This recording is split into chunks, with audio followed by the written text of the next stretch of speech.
ایک مزیدار کہانی سنیں۔ جنگل میں ایک ہوشیار گلہری ہوتی ہے اور ایک سست کچھوا ہوتا ہے۔ ایک دن جنگل میں ہر طرف صبح ہریالی ہوتی ہے اور بہت خوبصورت دھوپ نکلتی ہے اور کچھوا بڑے پیار سے آہستہ آہستہ چل رہا ہوتا ہے اور گلہری اپنی مستی میں اچھل کود کر رہی ہوتی ہے۔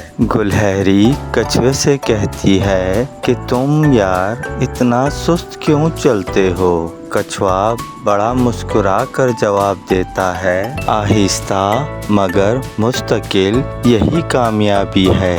گلہری مذاق میں کچھوے سے پھر کہتی ہے، چلو ہم دوڑ لگاتے ہیں، ہم آپس میں ریس کرتے ہیں۔ کچھوا گلہری کی بات مان لیتا ہے اور کہتا ہے، ٹھیک ہے ہم ریس لگاتے ہیں۔ پھر دونوں ریس شروع کرتے ہیں۔ گلہری بڑی تیزی سے دوڑتی ہے اور بہت آگے نکل جاتی ہے۔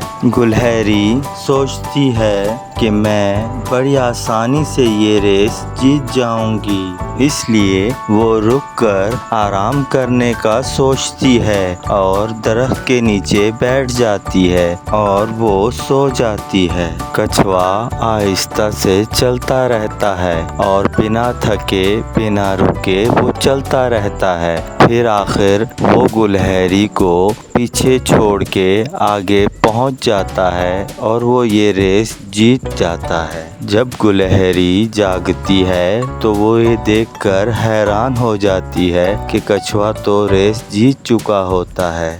گلہری شرمندہ ہو کر کہتی ہے، میں نے جلد بازی اور غرور کیا، اسی لیے میں ہار گئی۔ محنت اور صبر کرنے سے ہی جیت ملتی ہے۔ آہستہ اور مستقل مزاجی کامیابی کی کنجی ہے۔ مزید اس طرح کی ویڈیوز دیکھنے کے لیے ہمارے چینل کو سبسکرائب کریں۔